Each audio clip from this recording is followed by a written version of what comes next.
Society और chit fund company की जानकारी पाने के लिए सब्सक्राइब करें हमारे चैनल को। साथ के साथ हमारी बेल आइकन का बटन दबाएं ताकि हमारे द्वारा बनाई गई हर एक लेटेस्ट वीडियो पहुंचे सबसे पहले आपके पास। तो चलिए दोस्तों, चलते हैं न्यूज़ की ओर कि आज की बड़ी खबर क्या है।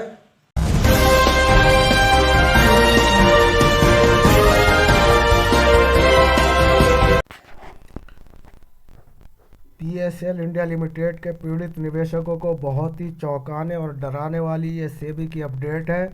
जी हाँ दोस्तों, आज हम आपके लिए पीएसएल इंडिया लिमिटेड के निवेशकों के लिए ये बड़ी अपडेट लेकर आए सेबी विभाग की तरफ से। एक ऐसी बड़ी जानकारी हमारे सामने निकल कर आई है जिससे 5,85,00,000 निवेशकों का पैसा यहाँ पर डूबने की कगार पर है। क्या है पूरी अपडेट दोस्तों, ये सुनाने से पहले आपसे अनुरोध है कि चैनल पर बने रहें और अभी तक चैनल को सब्सक्राइब नहीं किया है तो चैनल को सब्सक्राइब करें। तो चलिए दोस्तों, शुरू करते हैं आज की सेबी विभाग की तरफ से आई ताज़ा जानकारी। सेबी ने 60,000 करोड़ से ज़्यादा की राशि को बताया मुश्किल से वसूली होने वाली रकम। यहाँ दोस्तों, पीएसएल इंडिया लिमिटेड के 49,100 करोड़ रुपया सेबी विभाग के चंगुल में है, यानी कि सेबी विभाग को वो पैसा निवेशकों को देना है। लेकिन सेबी विभाग का ये कहना कि ये 60,000 करोड़ रुपए की जो वसूली है, इस वसूली करने में मुश्किलें आ रही हैं। क्या है बड़ी अपडेट, चलिए दोस्तों विस्तार से सुनाते हैं। सेबी ने अपनी एक रिपोर्ट में जारी किए चौंकाने वाले आंकड़े। बड़ी अपडेट 2 नवंबर 2022 को जारी की गई थी, जो अभी हमारे पास आई है। 60,000 करोड़ रुपए से ज़्यादा की मुश्किल से वसूल होने वाली रकम। तो दोस्तों, ये मुश्किल से होने वाली रकम जो यहाँ पर भारतीय प्रतिभूति नियामक बोर्ड सेबी ने चौंकाने वाले आंकड़े खुलासे किए हैं, वो सेबी की तरफ से जारी की गई एक जानकारी के अनुसार 60,000 करोड़ रुपए की रकम ऐसी है जिसे मुश्किल से वसूला किया जा सकता है। इतने हज़ार करोड़ की रकम वसूलनी है। बाकी पूंजी बाजार नियामक सेबी ने नियामक बोर्ड ने मार्च 2022 के अंत तक 67,228 करोड़ रुपए का बकाया बामुश्किल वसूल होने वाली श्रेणी में डाल दिया है। तो दोस्तों, समझ गए होंगे कि मैं आपको क्या बताने जा रहा हूँ।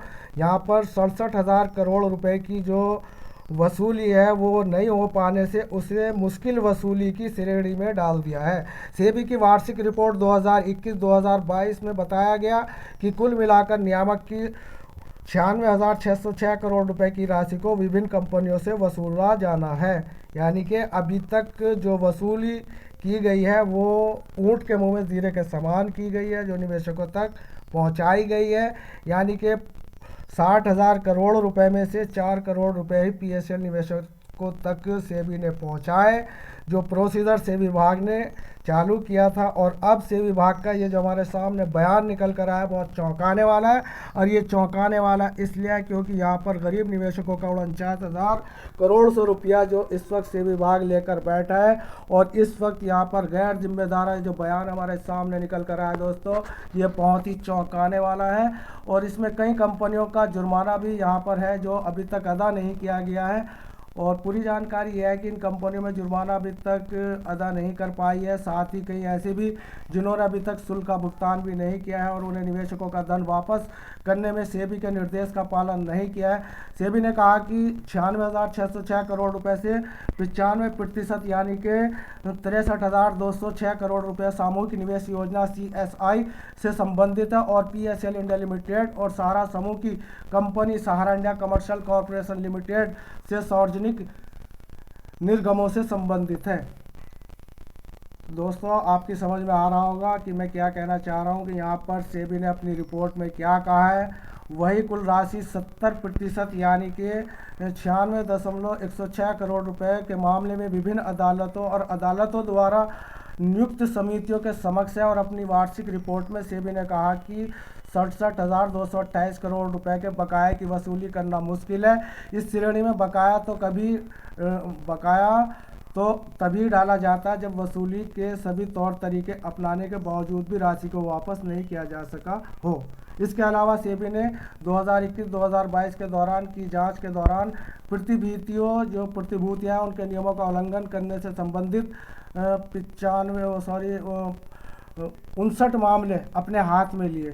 या दोस्तों, ऐसे जैसे पीएसएल और सारा का मामला, ऐसे 59 मामले अपने हाथ में लिए, जो इससे पिछले 96 मामले थे वो 2019 और 2020 में ही ऐसे मामले थे, जिनकी संख्या 140 थी, लेकिन अब ये मामले घटकर 59 रह गए। तो अब 59 मामले जो है बहुराष्ट्रीय कंपनियों के, जिनका करोड़ों करोड़ रुपए की देनदारी थी, वो सेबी विभाग से नहीं दी जा रही। जो अदर छोटी मोटी कंपनियां थी, उनके कुछ एसेट बेचकर यहाँ पर निवेशकों को पैसे दे दिए गए हैं। लेकिन दोस्तों, बड़ी कंपनियों का पैसा यहाँ पर डूबता नजर आ रहा है। सहारा पल्स, जहाँ दोस्तों यहाँ पर स्पष्ट तौर से सेबी ने बताया कि पल्स और सहारा जैसी जो कंपनियाँ हैं, उनसे पैसा वसूलना इनको बहुत मुश्किल और कठिन दौर से गुजरने जैसा है।